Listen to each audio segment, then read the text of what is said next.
दूसरा जो मैदान है इसे हम गंगा का ऊपरी मैदान कहते हैं। गंगा का ऊपरी मैदान पश्चिम में गंगा यमुना दोआब के मध्य में यह स्थित है। यहाँ पर गंगा और घाघरा ये प्रमुख नदियाँ हैं। पूर्व में अवध का मैदान है, जबकि पश्चिम में गंगा यमुना का दोआब देखने को मिलता है। दक्षिण का जो क्षेत्र है इसे यमुना पार का क्षेत्र कहते हैं। इस क्षेत्र में बांगर की प्रधानता है और यहाँ पर क्षारीय मिट्टी का जमाव जो है सर्वाधिक देखने को मिलता है। तीसरा जो मैदान है इसे हम मध्य गंगा का मैदान कहते हैं। गंगा के 3 भाग किए गए, ऊपरी गंगा, मध्य गंगा और गंगा का निचला मैदान। जो मध्य गंगा का मैदान है यह खादर क्षेत्र के अंतर्गत आता है।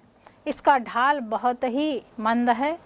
नदियों ने यहाँ पर काफ़ी अधिक विसर्पण लिया हुआ है और अनेक चापकार झील यहाँ पर देखने को मिलती है। साथ ही परित्यक्त नदी की घाटियाँ भी यहाँ की प्रमुख विशेषता है। यहाँ पर बाढ़ का जो प्रकोप है यह निरंतर होता रहता है और इस क्षेत्र में खड्ड भूमि की कमी देखने को मिलती है। अगला जो है गंगा का निचला मैदान, या इसको हम डेल्टा भी कहते हैं। पश्चिम बंगाल का मैदान इसके अंतर्गत आता है। इसके अंतर्गत खादर का क्षेत्र या बाढ़ का मैदान, परित्यक्त नदी की घाटियाँ और प्राकृतिक बांध यहाँ पर सर्वाधिक प्रमुख स्थलाकृतियों के रूप में देखने जाते। इस क्षेत्र में नदियों के निक्षेपण की प्रधानता देखने को मिलती है। गंगा नदी का जो डेल्टा है ये विश्व का सबसे प्रमुख या संसार का सबसे बड़ा डेल्टा है। यह जो डेल्टा है ये लगभग 51,306 किलोमीटर में फैला हुआ है। यह समुद्र के किनारे में यहाँ पर कहीं कहीं पर एक्स्चुरी का भी निर्माण होता है, कहीं पर बालू का भित्ति और कहीं पर कच्छ की आकृति भी देखने को मिलती है। कहीं कहीं पर छोटे छोटे द्वीपों का निर्माण भी हुआ है। यहाँ पर गंगा नदी ने ज्वारीय वन के क्षेत्र यहाँ पर देखने को मिलते हैं, जिसे हम सुंदरबन के नाम से जानते हैं। पश्चिम भाग यहाँ पर गंगा नदी का डेल्टा का लगभग स्थिर है, लेकिन पूर्वी भाग जो है इसमें निरंतर परिवर्तन होते रहते हैं और ये जो परिवर्तन है ये समुद्री क्षेत्र में आवागमन की स्थिति को दर्शाते हैं। पांचवा जो मैदान है इसे हम असम या ब्रह्मपुत्र की घाटीवर्ती क्षेत्र कहते हैं। इसका निर्माण अभिनति में अवसाद के जमाव के कारण हुआ है और यहाँ पर अनेक धाराओं में नदियाँ प्रवाहित होती है। इस क्षेत्र में कई छोटे छोटे नदियों के 2 धाराओं के बीच में द्वीपों का निर्माण हुआ है। वैसे ही यहाँ पर कई चापाकार झीलें, नदियों का विसर्पण, ये यहाँ की प्रमुख स्थलाकृति रही है। इसके बाद जो छठवां प्रमुख क्षेत्र है इसे हम राजस्थान का मैदान कहते हैं। बच्चों, मैंने इसके पहले भी आपको बताया था कि कुछ लोग राजस्थान को इस उत्तर भारत के विशाल मैदान में सम्मिलित करते हैं, तो कुछ विद्वान राजस्थान का मरुस्थलीय भूभाग को अलग मानते हैं। राजस्थान अरावली पर्वत के कारण इस संपूर्ण क्षेत्र में काफ़ी उबड़ खाबड़ मैदान का विकास हो गया है। यह मैदान इस उत्तर भारत के मैदान से पश्चिम में स्थित है और इसकी तरह यह उपजाऊ नहीं है, बल्कि ये पूरी तरह से मरुस्थलीय मैदान है। यहाँ पर मरुस्थलीय आकृतियाँ जिसमें बरखान या बालू के टिब्बे और कहीं पर बालूमय वातावरण और कहीं कहीं पर चट्टानी वातावरण देखने को मिलता है। राजस्थान का मैदान उत्तर भारत के विशाल मैदान से पूरी तरह से भिन्न है। इसे हम भारतीय मरुस्थल के नाम से भी जानते हैं। लगभग 175,000 वर्ग किलोमीटर के क्षेत्र में यह व्याप्त है। इसे मारवाड़ का मैदान भी कहा जाता है। बच्चों, अरावली के जो उत्तरी पूर्वी भाग में यह पूरा मैदान विस्तृत है और हम इसे मरुस्थल क्यों कहते हैं? क्योंकि यहाँ पर वर्षा का अभाव है।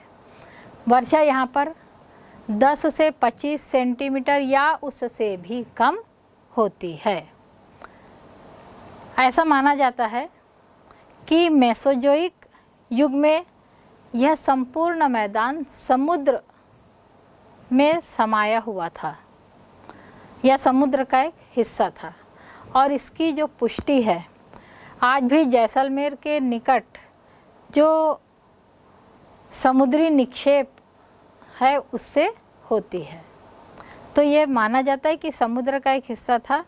यहाँ पर पाई जाने वाली जो बालू के टिब्बे या जो रेतमय या बालूमय वातावरण और कहीं कहीं पर पथरीला जो स्थल है वह इस मरुस्थल के संरचना को बताता है। बालू के जो टीले हैं वो समुद्र के पास में अनुप्रस्थ है, लेकिन समुद्र से जब दूर के क्षेत्र में ये अनुदैर्ध्य प्रकार के हैं। तो ये दोनों ही भिन्न भिन्न है। यहाँ पर कहीं कहीं पर चूँकि ये मरुस्थल कहीं कहीं पर पथरीला भी है, तो यहाँ पर कहीं कहीं पर ग्रेनाइट या नाइस और कहीं कहीं पर शिष्ट शैलें देखने को मिलती हैं। इस मरुस्थल के दक्षिण में लूनी नदी का प्रवाह, एकमात्र नदी लूनी नदी इस क्षेत्र से बहती है। लूनी नदी का बेसिन यहाँ पर देखने को मिलता है। ये जो लूनी नदी के अलावा जो अन्य इसकी कई छोटी बड़ी नदियाँ इसके उत्तर में जो प्रवाहित होती है, ये नदियाँ यहाँ पर आते आते इनका जल लुप्त हो जाता है और इसीलिए हम इसको अंतःस्थलीय प्रवाह के नाम से भी जानते हैं। इसके उत्तर में कई झीलों का विकास हुआ है। ये जो झीलें हैं इसमें जल, यदि वर्षा होती तो वर्षा काल में जल रहता है, शेष समय में ये पूरी झीलें सूखी रहती है और इसकी जो तली होती है इसमें नमक का जमाव देखने को मिलता है। वैसे ही भी ये झीलें खारे पानी की झील है। प्रमुख झीलें जो है इसमें सांभार, दिदवाना, दिगाना और कुछमान ये प्रमुख झीलें हैं, जिसमें सांभार झील जो है ये सर्वप्रमुख झील है। मरुस्थल में कहीं पर बालू का फैलाव है, कहीं पर शैल की धरातल है और इसी आधार पर यहाँ पर हम इसको जलोढ़क वाला क्षेत्र भी कहते हैं, क्योंकि जल से प्राप्त जो समुद्र के निक्षेप है वो भी यहाँ पर कहीं कहीं पर देखने को मिलते हैं, जिसमें ग्रेनाइट और जो रायोलाइट शैलें हैं यह यहाँ की प्रमुख शैलें हैं। तो बच्चों, ये तो मध्य का मैदान हुआ। इस मैदान के भी कई लाभ हैं। बच्चों, उत्तर भारत का यह विशाल मैदान न केवल अपनी भौगोलिक संरचना के लिए बल्कि हमारे जीवन में भी इसका बहुत अधिक लाभ है। कौन कौन से लाभ है? देखिए, यह मैदान नदियों द्वारा लाई गई जलोढ़क मिट्टी से बना है। ये जलोढ़क मिट्टी कृषि के लिए बहुत ही महत्वपूर्ण है। यहाँ पर विभिन्न प्रकार के फसलों की कृषि की जाती है और वर्ष भर यह क्षेत्र कृषि के लिए उपयुक्त होता है, क्योंकि वर्ष भर यहाँ जल उपलब्ध होता है। यहाँ पर बहने वाली जो सदा नीरा नदियां हैं, सदा नीरा अर्थात वर्षगामी नदियाँ, वर्ष भर ये बहती है और इन नदियों से वर्ष भर जल की प्राप्ति होती है, जिससे सिंचाई के साधन उपलब्ध हो जाते हैं। इसके अलावा इस क्षेत्र में इन नदियों से पीने का जल भी पर्याप्त मात्रा में उपलब्ध होता है, जिससे बहुत अधिक आबादी इस क्षेत्र की ओर आकर्षित हुई है। फिर नदियों में नौकायन या मनोरंजन के साधन भी है, कुछ आर्थिक दृष्टि से भी नौकायन होता है। इसके अलावा यहाँ मत्स्योत्पादन की प्रक्रिया भी होती है और कई जगह कल कारखानों की स्थापना भी हो चुकी है। ये कारखाने भी जल इसके लिए एक आवश्यक तत्व होता है किसी कारखाने के या किसी उद्योग की स्थापना के लिए। तो यह सभी चीज़ें यहाँ पर उपलब्ध है। जगह जगह पर नहरों का विकास किया गया है जो कृषि के लिए बहुत सहायक सिद्ध हुई है। तो इस प्रकार से यह संपूर्ण मैदानी भाग जलोढ़क मिट्टी के कारण जहाँ कृषि के लिए उपयुक्त है, वहीं समतल मैदान होने के कारण परिवहन के साधनों का भी विकास हुआ है।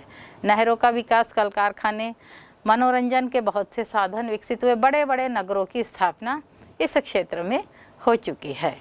नदियों द्वारा लाई गई जो रेत है, यह रेत मकान बनाने के लिए, डैम बनाने के लिए भी बहुत उपयोग में आती है और इस प्रकार से इस पानी का विभिन्न उपयोग। इसके अलावा ये जो नदियाँ हैं, ये नदियाँ भारत के जो राजनैतिक या प्रशासनिक इकाइयों को भी बांटने में सहायक है। तो इस प्रकार से इन उत्तर भारत का ये जो क्षेत्र है, यह हमारे लिए बहुत ही महत्वपूर्ण या लाभदायक मैदान के रूप में है। यह मैदान नदियों द्वारा लाई गई जलोढ़क मिट्टी से बना है। ये जलोढ़क मिट्टी कृषि के लिए बहुत ही महत्वपूर्ण है। यहाँ पर विभिन्न प्रकार के फसलों की कृषि की जाती है और वर्ष भर यह क्षेत्र कृषि के लिए उपयुक्त होता है, क्योंकि वर्ष भर यहाँ जल उपलब्ध होता है। यहाँ पर बहने वाली जो सदा नीरा नदियाँ हैं, सदा नीरा अर्थात वर्षगामी नदियाँ, वर्ष भर ये बहती है और इन नदियों से वर्ष भर जल की प्राप्ति होती है, जिससे सिंचाई के साधन उपलब्ध हो जाते हैं। इसके अलावा इस क्षेत्र में इन नदियों से पीने का जल भी पर्याप्त मात्रा में उपलब्ध होता है, जिससे बहुत अधिक आबादी इस क्षेत्र की ओर आकर्षित हुई है। फिर नदियों में नौकायन या मनोरंजन के साधन भी है, कुछ आर्थिक दृष्टि से भी नौकायन होता है। इसके अलावा यहाँ मत्स्योत्पादन की प्रक्रिया भी होती है और कई जगह कल कारखानों की स्थापना भी हो चुकी है। ये कारखाने भी जल इसके लिए एक आवश्यक तत्व होता है किसी कारखाने के या किसी उद्योग की स्थापना के लिए। तो यह सभी चीज़ें यहाँ पर उपलब्ध है। जगह जगह पर नहरों का विकास किया गया है जो कृषि के लिए बहुत सहायक सिद्ध हुई है। तो इस प्रकार से यह संपूर्ण मैदानी भाग जलोढ़क मिट्टी के कारण जहाँ कृषि के लिए उपयुक्त है, वहीं समतल मैदान होने के कारण परिवहन के साधनों का भी विकास हुआ है। नहरों का विकास, कल कारखाने, मनोरंजन के बहुत से साधन विकसित हुए, बड़े बड़े नगरों की स्थापना इस क्षेत्र में हो चुकी है। नदियों द्वारा लाई गई जो रेत है, यह रेत मकान बनाने के लिए, डैम बनाने के लिए भी बहुत उपयोग में आती है और इस प्रकार से इस पानी का विभिन्न उपयोग। इसके अलावा ये जो नदियाँ हैं, ये नदियाँ भारत के जो राजनैतिक या प्रशासनिक इकाइयों को भी बांटने में सहायक है। तो इस प्रकार से इन उत्तर भारत का ये जो क्षेत्र है, यह हमारे लिए बहुत ही महत्वपूर्ण या लाभदायक मैदान के रूप में है। बच्चों, तीसरा जो भौतिक स्वरूप है, यह कहलाता है प्रायद्वीपीय पठार। बच्चों, इसके पहले हमने भारत की भौमिकीय का जब अध्ययन किया था तो इस प्रायद्वीपीय पठार का ही विशेष उल्लेख किया था। ये जो प्रायद्वीपीय पठार है, आप जैसा जानते हैं कि यह पूरी तरीके से त्रिभुजाकार रूप में फैला हुआ है और उत्तर पश्चिम में दिल्ली के कटक से लेकर उत्तर पूर्व में राजमहल की पहाड़ियाँ तक यह फैला हुआ है। उसी प्रकार से गंगा के दक्षिण में से लेकर के यह दक्षिण में इलायची की पहाड़ी तक फैला हुआ है। इस प्रकार से यह संपूर्ण जो प्रायद्वीपीय पठार है चारों तरफ से पर्वतीय श्रृंखलाओं से घिरा हुआ है। इसके पश्चिम में जहाँ अरावली पर्वत है, उत्तर में विंध्यन, सतपुड़ा और महादेव, मैकाल और कैमूर के पर्वत है। वहीं उत्तर पूर्व में राजमहल की पहाड़ियाँ, पूर्व में पूर्वी घाट, दक्षिण में नीलगिरी, अन्नामलाई और इलायची की पहाड़ियाँ हैं, तो पश्चिम में पश्चिम घाट। ये चारों तरफ से इस प्रकार से पर्वतों से घिरा हुआ है। इसका जो पूर्वोत्तर हिस्सा है, यहाँ पर शिलांग एग्लोंग का पठार पाया जाता है। इस क्षेत्र का ये जो प्रायद्वीपीय पठार है, इसका क्षेत्रफल लगभग 16 लाख वर्ग किलोमीटर है और इसकी जो ऊंचाई है, ये औसत ऊंचाई 300 से 900 मीटर तक पाई जाती है। इसका सर्वोच्च शिखर जो है वह अनाईमुंडी है, जो कि 2695 मीटर ऊंचा है। यहाँ पर अनेक नदियाँ प्रवाहित हो रही है। प्रमुख नदी जो है वह स्वर्णरेखा, महानदी, कृष्णा, गोदावरी, कावेरी, नर्मदा, ताप्ती, माही, साबरमती, चंबल, सिंध, बेतवा, केन, सोन, ये मुख्य नदियां हैं। यहाँ की संपूर्ण क्षेत्र की मिट्टी, जैसा कि हमने भौमिकी क्षेत्र में पढ़ा था, इस संपूर्ण क्षेत्र की मिट्टी जो है यह काली मिट्टी है।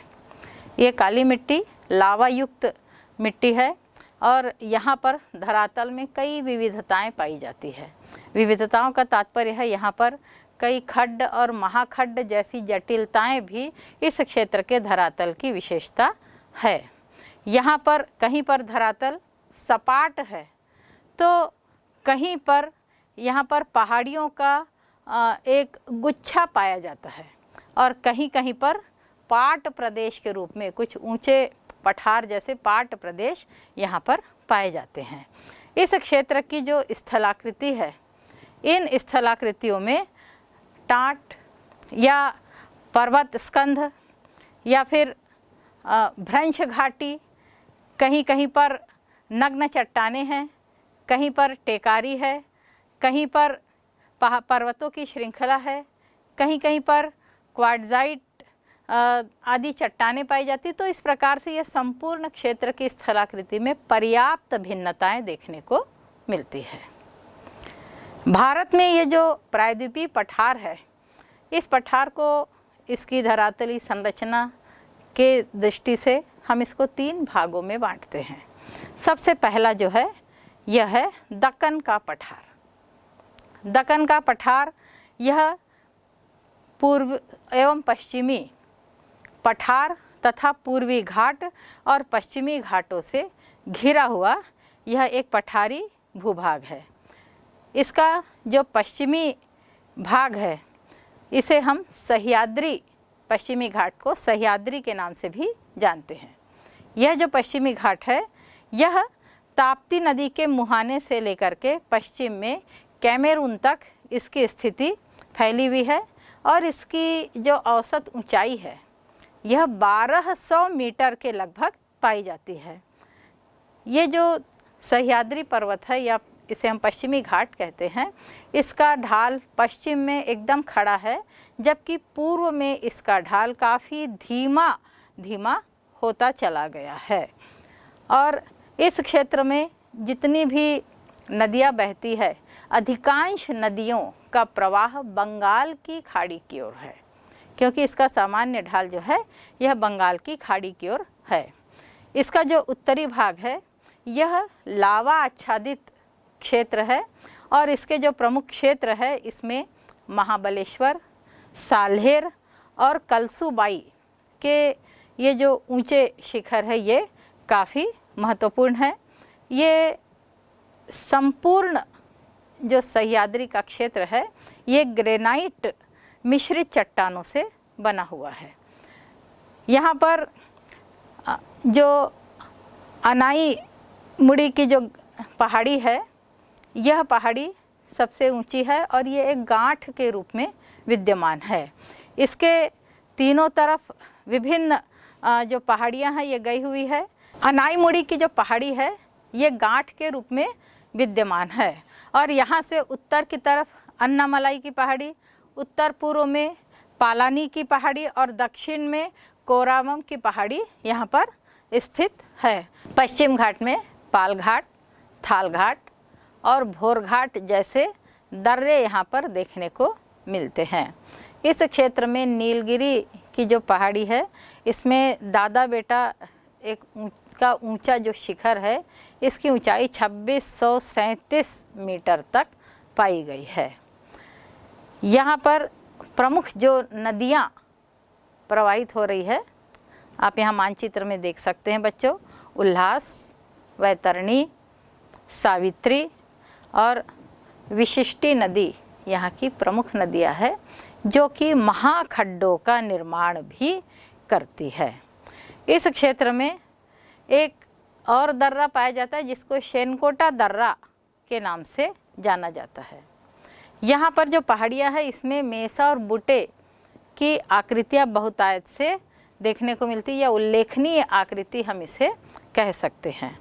यहाँ पर 3 प्रमुख पठार है जिसमें आंध्र प्रदेश में तेलंगाना का पठार है जहाँ पर पेनर नदी का प्रवाह है, कर्नाटक का पठार जिसमें कृष्णा नदी का प्रवाह है और तमिलनाडु में जिसे हम कोयम्बतूर का पठार कहते हैं यहाँ पर पालार, पालियर और वैगाई नदी का प्रवाह देखने को मिलता है। तो ये तो कुछ पश्चिम घाट की विशेषताएं हैं। इसके दूसरी तरफ पूर्व में है पूर्वी घाट। पूर्वी घाट की विशेषता है जहाँ पर पश्चिम घाट जो है पूरा उत्तर से दक्षिण तक फैला हुआ है, एक समान पहाड़ियाँ यहाँ पर है, जबकि पूर्वी घाट में यहाँ पर पहाड़ियाँ जो है वो विखंडित स्थिति में देखने को मिलती। पहाड़ियाँ कई भागों में विभक्त हो गई है।